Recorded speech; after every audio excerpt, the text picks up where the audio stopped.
Hello friends, welcome in Priyanka's teaching. Friends, today I am going to explain you lesson number 1 given in the book of class 1 New Oxford Modern English. Friends, the title of the chapter is The World in a Wall.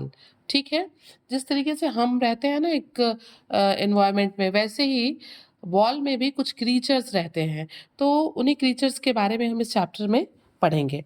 Before starting the chapter we will go through the introduction, so please be with me and let's start.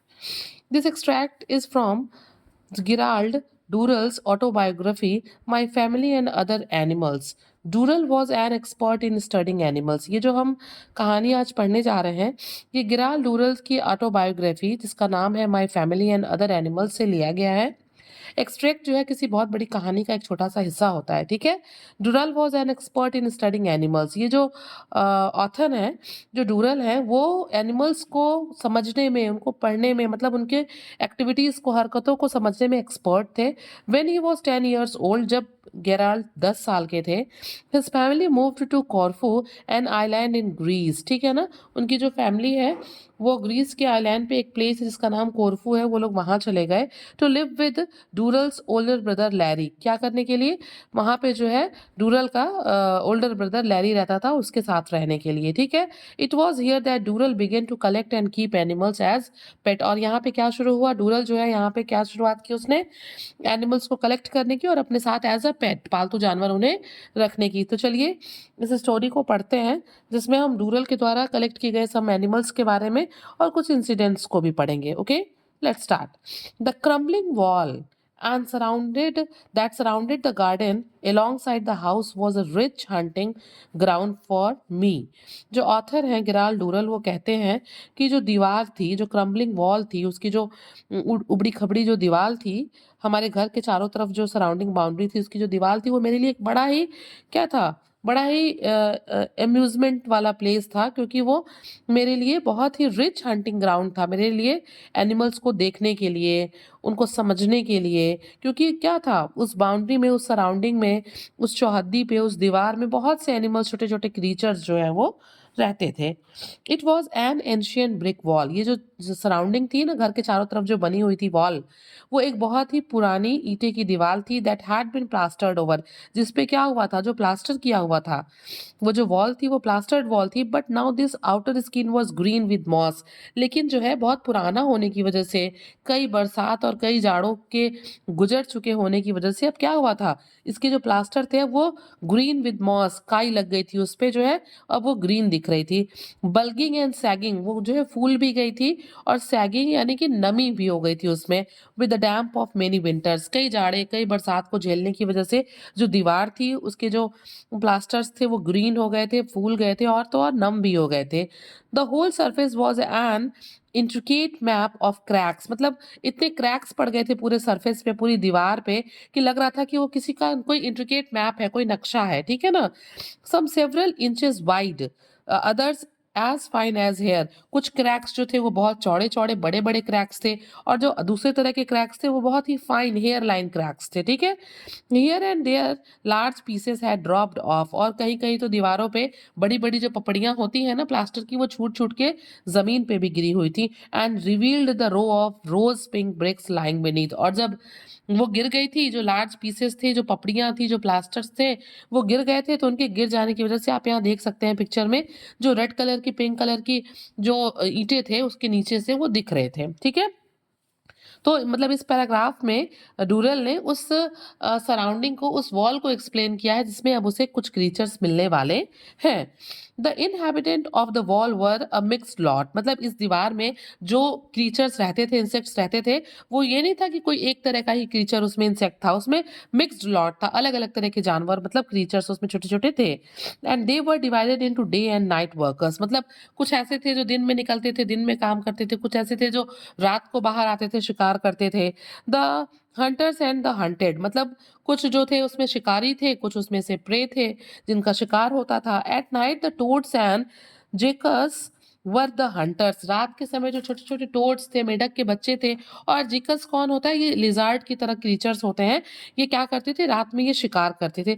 There prey was the population of stupid absent minded crane flies, moths of all shapes and size, and round and rotund beetles hurrying with their night's work. और ये जो जिन हम toads की और जिकर्स की बात कर रहे हैं जो रात में शिकार करते थे, तो ये किसका शिकार करते थे?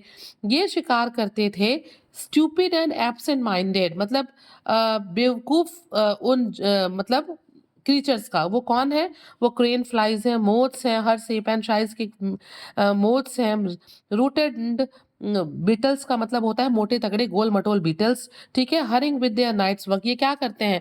ये रात में अपना काम कर रहे होते हैं और उसी टाइम जो टोड्स हैं और जिकॉस हैं ये क्या करते हैं? इनका शिकार कर लेते हैं। By day it was difficult to tell the difference between the prey and the predators. और सुबह के टाइम में तो ये तो पता लगाना ही, डिफ्रेंशिएट करना ही मुश्किल हो जाता है कि कौन शिकार है और कौन शिकारी है, क्योंकि ये जो टोड है, जिकॉस है, ये क्या करते हैं? ये मोटे तगड़े बीटल्स का शिकार करके ये खुद मोटे हो जाते हैं और मॉर्निंग में ये पता ही करना मुश्किल हो जाता है कि शिकार कौन है और शिकारी कौन है। Everything seemed to feed off everything else, लगता है कि हर किसी ने हर चीज को खा लिया है। The hunting wasp searched out caterpillars, जो वैस्प होते हैं यानी कि हड्डे, वो कैटरपिलर्स की तलाश में निकले होते हैं। एंड स्पाइडर्स, यानी कि ये जो वैस्प होते हैं वो कैटरपिलर और स्पाइडर की तलाश में निकले होते हैं। The spider hunted for flies, जो स्पाइडर्स होते हैं, मकड़ियां होती हैं, वो मक्खियों की तलाश में शिकार में निकली होती हैं। The dragonflies fed off the spiders, और ये जो ड्रैगन फ्लाइज होते हैं वो स्पाइडर्स को खाते हैं और फ्लाइज को खाते हैं। And the swift multi coloured wall lizard fed off everything, और जो छिपकली होती है अलग अलग कलर की, वो इन सबको खाती है। मीन्स ये मुश्किल है पता लगाना कि कौन प्रे है और क्यों, कौन प्रेडेटर। क्यों? क्योंकि कोई किसी का शिकार है तो वही दूसरे का शिकार करता है, कोई किसी का शिकारी है तो वो अपनी जगह पे शिकार भी है, ठीक है। But my favourites were the shyest members of the wall community. अब यहाँ पे जो ऑथर है वो बता रहे हैं कि उनका सबसे फेवरेट इंसेक्ट या क्रीचर या पेट इसमें से एनिमल कौन है। तो वो बताते हैं कि my favourite were the shyest member, वो कहते हैं कि मेरा फेवरेट वो क्रिएचर है जो सबसे ज्यादा शाइएस्ट यानी कि शर्मीला है, ऑफ द वॉल कम्युनिटी, उस वॉल कम्युनिटी में रहने वाला, ठीक है। Who did not seek any attention, जिसको किसी की अटेंशन नहीं चाहिए, वो किसी की अटेंशन नहीं खोजता है। They were also the most dangerous, और वो कहते हैं कि चूंकि वो मेरा मतलब फेवरेट क्रीचर है लेकिन वो बहुत डेंजरस भी होता है। You hardly ever saw one unless you looked for it, अगर तुम इसकी तलाश में भी निकलोगे ना तो बहुत मुश्किल से तुम्हें ये कहीं दिखाई देगा। And yet there must have been several hundred living in the cracks of the wall, और वो कहते हैं कि इसके बावजूद भी इस दीवार के क्रैक्स में मुझे लगता है कि कई सौ मेरे फेवरेट साइगेस्ट ये मेंबर्स होंगे। If you gently lifted a piece of the loose plaster away from the brick, author हमसे बताते हैं कि अगर आप उस वॉल के दीवार में से किसी प्लास्टर के पीस को बहुत प्यार से धीरे से जेंटली बाहर निकालते हैं तो देयर क्राउचिंग बीनीथ इट, तो वो ये जो मेरे फेवरेट क्रीचर्स हैं ये इसमें क्राउच होके सिमट के बैठे रहते हैं। इट बैठे रहते हैं। Would be a little black scorpion, और ये कौन है? ये है बिच्छू। तो फ्रेंड्स आप बताइए कि क्या बिच्छू आपका भी बहुत फेवरेट क्रीचर है? An inch long, looking as though he were made out of polish chocolate, और वो ऑथर यहाँ पे बताते हैं कि लगभग 1 इंच के जो है ये स्कॉर्पियंस उसमें दिखाई देते हैं और ऐसा लगता है कि ये पॉलिश चॉकलेट से बने हुए हैं। दे वर वियर्ड लुकिंग थिंग्स, ऑथर हमसे ये बताते हैं कि वो मेरे फेवरेट तो हैं लेकिन वो देखने में बड़े वियर्ड होते हैं, अजीब से होते हैं। With their flat and Oval bodies, उनकी बॉडी का जो शेप है वो फ्लैट एंड ओवल होता है, मतलब ओवल शेप में भी होता है, फ्लैट सरफेस इनका होता है। Their their neat crooked legs and enormous crab like claws, इनके जो लेग्स हैं वो कई मतलब कहते हैं ना ऐसे टुकड़ों टुकड़ों में जॉइंट्स में वो होते हैं, जुड़े होते हैं, और उनके जो क्लॉज होते हैं, पंजे होते हैं, वो बिल्कुल केकड़े के तरह के पंजों की तरह बड़े होते हैं, नॉर्मस होते हैं। Bulbous and neatly joint as armour, ऐसा लगता है कि बहुत ही सफाई से ये एक दूसरे से कवच की तरह से जुड़े हुए हैं। And the tail like a string of brown beads ending in a sting like a rose thorn, और इनकी जो पूंछ होती है ना ऐसा लगता है कि वो एक लड़ी है, बीड्स की, मोतियों की लड़ी है जिसके लास्ट में एक डंक है, किसकी तरह? बिल्कुल रोज के कांटों की तरह एक डंक है। The scorpion would lie there quite quietly as you examined him, only raising his tail as a warning sign if you breathe too hard on him. और यहाँ पे ऑथर हमसे कहते हैं कि ये जो स्कॉर्पियन है वो दीवार में बिल्कुल शांति से प्लास्टर के पीछे शांति से पड़े रहते हैं, आप उनको वहां देख सकते हैं। और अगर आप जोर से सांस लेंगे तो ये केवल क्या करेंगे, अपने टेल को जो है वार्निंग के साइन के तौर पे ये ऊपर उठा देते हैं। Then one day I found a fat female scorpion in the wall. अब एक दिन की घटना बताते हुए ऑथर कहते हैं कि एक दिन मुझे दीवार में एक मोटी सी फीमेल स्कॉर्पियन जो है दिखाई देती है, मैं पाता हूँ। Wearing what at first glance appeared to be a pale fawn fur coat। पहली बार जब मैंने उसे देखा, उस मोटे फीमेल स्कॉर्पियन को, तो मुझे ऐसा महसूस हुआ कि वो कोई पीले रंग का फर वाला कोट पहने हुए है। Closer inspection proved that this strange garment was made up of a mass of tiny babies clinging to the mother's back। और जब मैंने पास जाके उसके कपड़े को देखने की कोशिश की तो मुझे पता चला कि उसका ये जो स्ट्रेंज गारमेंट जिसे मैं समझ रहा हूँ वो और कुछ नहीं बल्कि उसके छोटे छोटे बेबीज हैं जो अपने मदर के बैक यानी कि पीठ पे चिपके हुए हैं।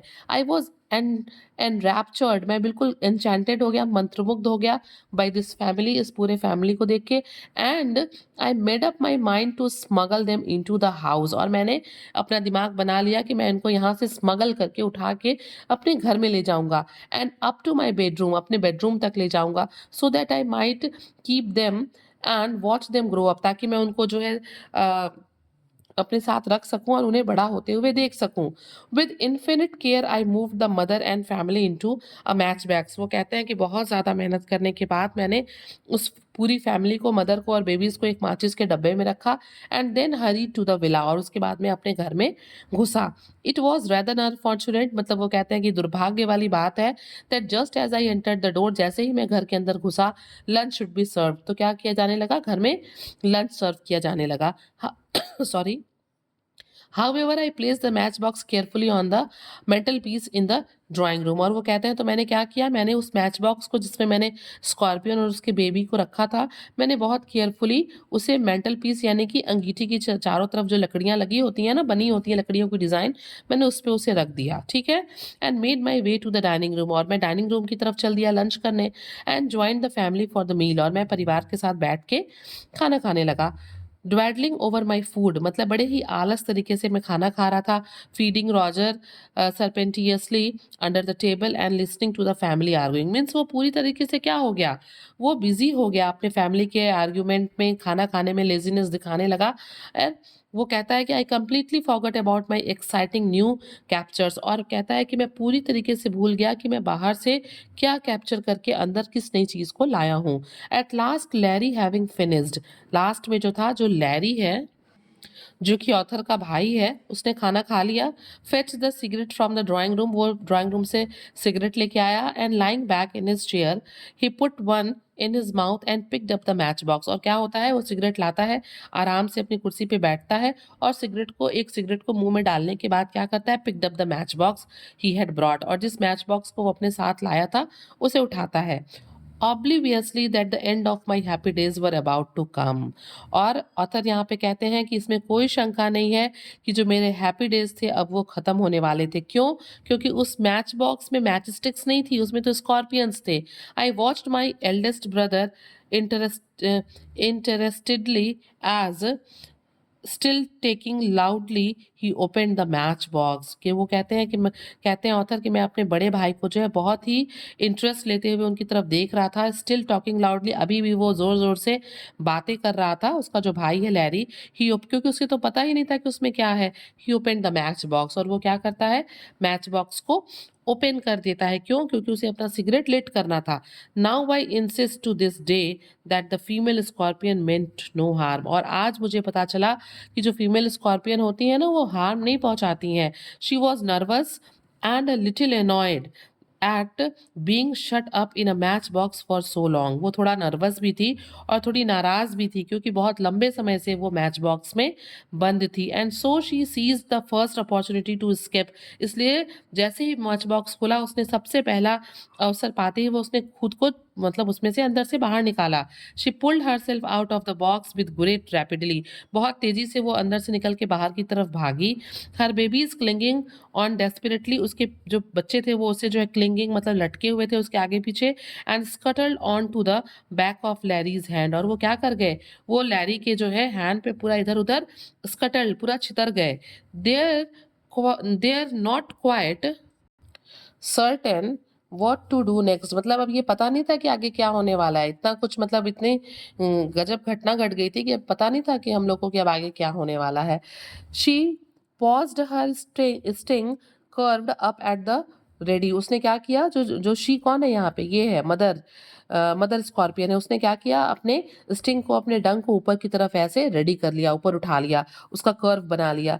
Larry feeling the movement of her claws glanced down to see what it was, and from that moment thing got increasingly confused, क्या किया, लैरी को जब फील हुआ कि उसके हाथ पे कुछ चल रहा है, उसके क्लॉज के जो है मूवमेंट को वो फील किया, तो उसने एक झलक जो है अपने हाथ पे डाली कि आखिर ये है क्या, और जैसे ही उसने स्कॉर्पियन को देखा उसी मोमेंट से एक कंफ्यूजन वाला जो माहौल है वो तेजी से बढ़ने लगा। He uttered roar of fright, उसने डर के मारे एक जोर की आवाज निकाली, that brought Roger out from beneath the table barking widely, और उसकी आवाज सुन के लैरी की टेबल के नीचे से जो उनका पेट था, जो कि एक डॉग था जिसका नाम रॉजर था, वो तेजी से भौंकने लगा।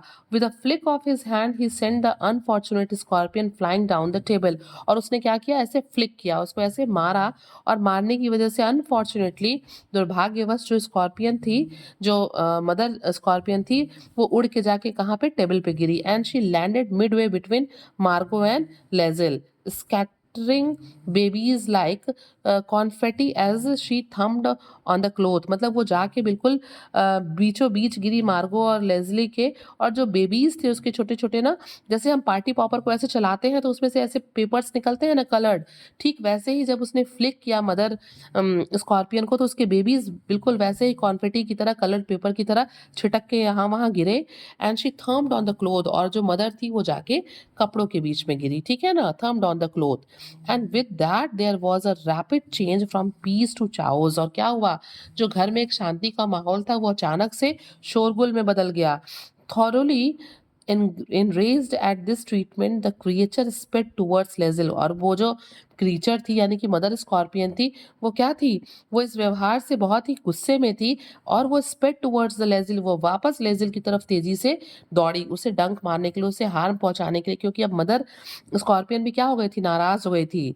हर स्टिंग क्वीवरिंग विद इमोशन, उसके जो उसके स्टिंग थे, उसके डंक जो थे, वो बिल्कुल क्या हो गए थे, क्वीवर की तरह हो गए थे, गुस्से से, इमोशन से, इमोशन तो गुस्से का ही होगा ना इस टाइम।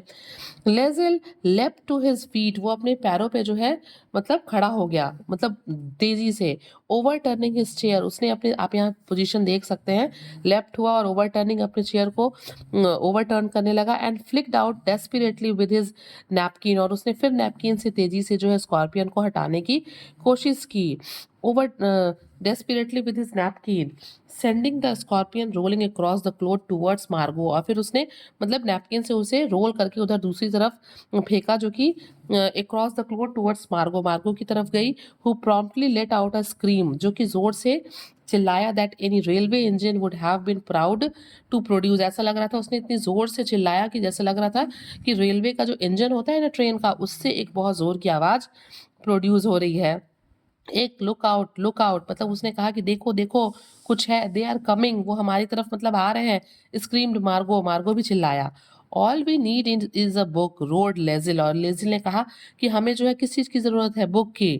डोंट पैनिक, टेंशन मत लो, परेशान मत हो, hit them with a book, उसे बुक से मार दो, वे मर जाएंगे, लेजिल के कहने का मतलब था। Mother completely bewildered by this sudden and rapid change from peace to chaos, ये जो अचानक चेंज हुआ ना, वहाँ पे शोरगुल का माहौल हो गया, शांति था बिल्कुल, और अचानक से शोर हो गया, तो ममा भी इसकी वजह से भागते हुए जो है कमरे की तरफ आई। पुट ऑन हर ग्लासेस, उन्होंने अपना चश्मा पहना, एंड पीड डाउन, और नीचे की तरफ वो ध्यान से देखने लगी, झांकने लगी। The table to see down the table, table के नीचे बहुत ध्यान से वो देखने लगी। What was causing the pandemonium, की किसकी वजह से ये रिवॉल्ट, ये विद्रोह, ये हल्ला, ये शोर, ये चाओज आखिर किसकी वजह से है। And at the that moment Margo, और उसी समय मार्गो ने क्या किया, in a vain attempt to stop the scorpion's advance hurled a glass of water at it, और उसने क्या किया मार्गो ने, मतलब स्कॉर्पियंस को रोकने के लिए कि वो किसी तरीके से रुक जाएं, उसने क्या किया, एक ग्लास पानी उनकी तरफ उड़ेल दिया, ठीक है ना। The shower of water miss the animal completely, और पानी गिरने की वजह से जो मदर स्कॉर्पियन थी वो पूरी तरीके से क्या थी, घबरा गई। बट सक्सेसफुली ड्रेंच्ड मदर, मतलब वो जो है, लेकिन जो मार्गो था वो उसको भिगाने में, ड्रेंच करने में मदर स्कॉर्पियन को सक्सेस हो गया। मदर स्कॉर्पियन पूरी तरीके से भीग गई। Who not being able to stand cold water, वो बिल्कुल उस ठंडे पानी में खड़ी नहीं हो पा रही थी। प्रॉम्प्टली लॉस्ट हर ब्रीथ, लगभग उसकी सांस खत्म हो गई। And set gasping at the end of the table, और वो टेबल के एक किनारे पे बैठ गई, मतलब वो एक टेबल के किनारे पे बैठ गई, मानो कि उसकी गैस्पिंग जान ही जा रही है। अनेबल इवन टू प्रोटेस्ट, मतलब अब वो भाग भी नहीं पा रही थी, प्रोटेस्ट भी नहीं कर पा रही थी। Get a knife, hit them with a book, shouted Larry, और लैरी तभी जोर से चिल्लाया कि चाकू लेके आओ, उन्हें बुक से मारो, उन्हें मतलब उन्हें मारने के लिए, जान से मारने के लिए लैरी शाउट करने लगा। That boy will kill the lot of us, बा look at the table, knee deep in scorpions, kill them, मतलब वो चिल्लाने लगा कि ये लड़का जो है हम लोग को मार देगा, यहाँ पे देखो कितने ढेर सारे स्कॉर्पियंस हैं, इनको मार दो। मीन्स लैरी बहुत डर गया था ना, क्योंकि वो उसके हाथ पे चढ़ गए थे, वो इधर उधर टहल रहे थे।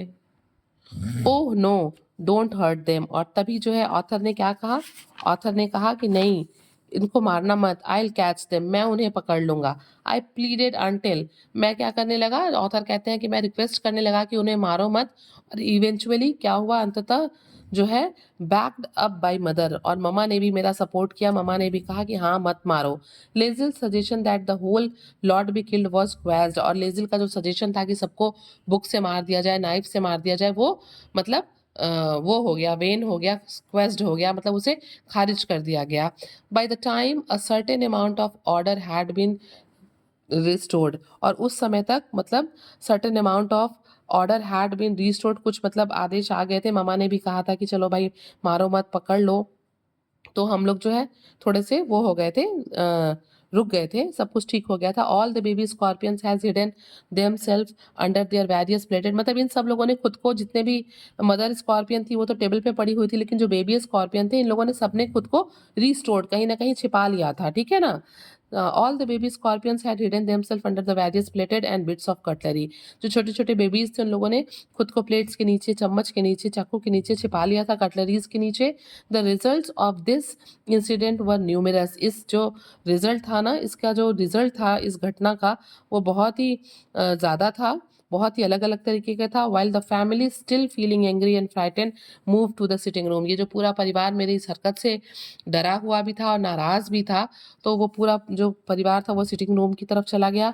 I spend half an hour rounding up the babies, मुझे आधे घंटे लगे इन बेबीज को ढूंढने में, पकड़ने में, खोजने में। Picking them up in a tea spoon, मैं इन छोटे छोटे बेबीज को चम्मच से जो है उठा के पिक करके ले आया। And returning them to their mothers back, और उनको वापस ले आके कहा, उनकी मदर के पीठ पे रखा। Then I carried them outside on a saucer, और उसके बाद मैंने क्या किया, उनको मतलब सॉसर में, तस्तरी में रख के उसे मैं बाहर लेके गया। And reluctantly release them on the garden wall, और रिल्यूसेंटली मतलब बिना मन के, अनिच्छा से मैंने उनको गार्डन की दीवार पे रिलीज कर दिया, छोड़ दिया। Roger and I went and spend the afternoon on the hill side, मैं और रॉजर हम दोनों ने जाके मतलब समय गुजारा हिल साइड पे, दोपहर में जाके अपना समय गुजारा। For I felt it would be wise to allow the family to have a break before seeing them again, मतलब मैंने फैमिली को भी कहा कि वो एक ब्रेक ले लें, क्योंकि भाई वो सब परेशान हो गए थे, डर गए थे। Larry developed a phobia about match box, और लेडी के साथ ये जो इंसिडेंस हुआ था स्कॉर्पियंस की वजह से, तो उसे एक डर हो गया, फोबिया हो गया मैच बॉक्स से। But from my point of view, लेकिन अगर मेरी नज़रिया से देखा जाए, the worst repercussion of the whole affair was that mother decided to try to stop me from exploring the animal world, और इसका सबसे, अगर मेरी नज़रिए से देखा जाए तो लैरी को मैच बॉक्स से फोबिया होना ही सबसे मतलब बैड डिसीजन नहीं था, सबसे वर्स्ट जो रिजल्ट हुआ, कॉन्सिक्वेंस हुआ वो इस घटना का, वो ये था कि ममा ने डिसाइड कर लिया कि मैं अब किसी भी एनिमल्स को एक्सप्लोर नहीं करूंगा, ढूंढूंगा नहीं, किसी एनिमल वर्ल्ड को एक्सप्लोर नहीं करूंगा, ठीक है। You are running wild again, और ममा ने मुझसे कहा कि तुम फिर से बहुत बदमाश हो रहे हो। It is high time you received a little more knowledge, यही समय है कि तुमको थोड़ी और शिक्षा, जानकारी, नॉलेज दिया जाए, एजुकेशन दिया जाए। She said I am getting you a tuition, tutor, और उन्होंने कहा कि मैं तुम्हारे लिए एक ट्यूटर लाने जा रही हूँ। क्यों ट्यूटर लाने? क्योंकि तुम ट्यूटर के साथ बिजी रहोगे और इस तरह की जो तुम ऊल जलूल हरकतें करते हो एनिमल्स को पकड़ने की, उसके एनिमल वर्ल्ड को एक्सप्लोर करने की, तुम नहीं करोगे। So friends, if you like the explanation, please do share to others and very thank you for watching.